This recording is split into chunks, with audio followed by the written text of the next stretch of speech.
కరీంనగర్లోని ఆర్యవైశ్య భవనంలో ఏర్పాటు చేసిన భగవద్గీత పఠనం కార్యక్రమం ఘనంగా కొనసాగింది. లోక కళ్యాణార్థం అందరూ సంతోషంగా ఉండాలని, శాంతి చేకూరాలని కోరుతూ భగవద్గీత పఠనం చేయడం జరుగుతుందన్నారు. 4 వేదాలు చదివితే 4 వేదాలు చదివినంత పుణ్యం లభిస్తుందని పేర్కొన్నారు. ఈ కార్యక్రమంలో హైదరాబాదు జగద్గురు లలితాంబిక స్వరూప్ మఠం నిర్వాహకులు సంపూర్ణ నందగిరి స్వామి తదితరులు పాల్గొన్నారు. ఈ సందర్భంగా ఆయన మాట్లాడుతూ ఇలాంటి కార్యక్రమాలు నిర్వహించడం ఎంతో పుణ్యమని పేర్కొన్నారు. బండ సత్యయ్య, గణేష్, గీతా భక్త సమాజం అత్యధికులు మాట్లాడుతూ వైశ్య భవనంలో 1000 మంది భగవద్గీత పఠనాన్ని చేయడం చాలా సంతోషకరమన్నారు. 2000 పుస్తకాలను పంపిణీ చేశారు. ఈ కార్యక్రమంలో పలువురు పాల్గొన్నారు.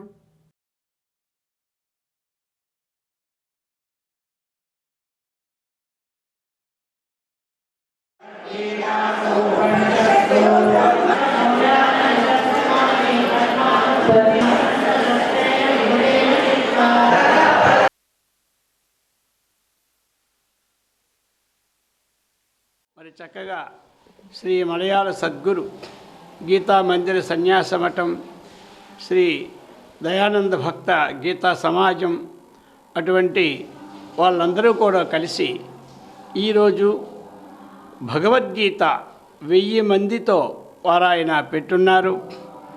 మరి ఇప్పటికే 1000 మంది దాటి వచ్చున్నారు. మరి ఈ కార్యక్రమాన్ని చక్కగా మరి ఈ కమిటీ వారు సంగ్రహంగా అందరికీ చెప్పి ఈ కార్యక్రమాన్ని ఏర్పాటు చేశారు. మరి గీత ఇది ఎందుకు పెట్టాలి ప్రశ్న వస్తుంది. అంటే మానవులందరికీ కూడా కావలసింది ఏమిటి? శాంతి. శాంతి అన్నది ఏ అంగంలో దొరకదు. అందుచేత ఎక్కడైనా అన్ని రకాల వస్తువులు ఉంటాయి, కానీ శాంతి ఒక 1/4 కిలో ఇమ్మంటే ఎవ్వరూ ఇవ్వలేరు. నభూతో నా భవిష్యత్తు ఇంతవరకు ఇవ్వలేదు, ఇక మీద ఇవ్వబోరు. అటువంటి ప్రతి వారికి మరి లోక కళ్యాణార్థం చేస్తున్న ఈ కార్యక్రమము అందరికీ శాంతి వాతావరణము కలగడానికి, అది శాంతి సుఖమే కోరుకుంటారు ప్రతి వారు కూడా.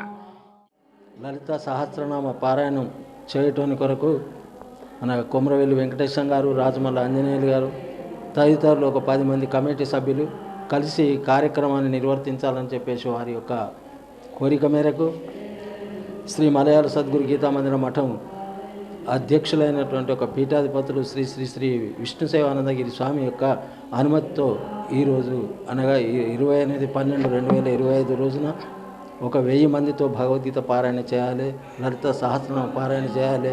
ఒక 2000 పుస్తకాలు లలిత సహస్రనామాలు, లలిత విశ్వ సహస్రనామాలు, విష్ణు సహస్రనామాలు, ఇతర సహస్రనామాలతో కలిగినటువంటి ఒక పుస్తకాలను కూడా అమూల్యంగా వాళ్ళందరికీ కూడా అందించాలనేటువంటి ఒక మంచి భావనతోటి వాటిని ఇవ్వడంతో వారు చదువుకొని పునీతులు కావాలనేటువంటి ఒక భావనతోటి ఆ 2000 పుస్తకాలు వితరణ చేయడం జరుగుతుంది.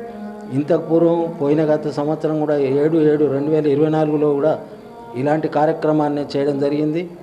సంవత్సర కాలం జరుగుతున్నది కదా అని చెప్పేసి అందరు కలిసి ఈ కార్యక్రమాన్ని నిర్వర్తించాలని చెప్పేసి ఒక 125 మంది మనకు సహకరించినటువంటి ఒక దాతలు కూడా వాళ్ళకు కూడా చాలా ధన్యవాదాలు.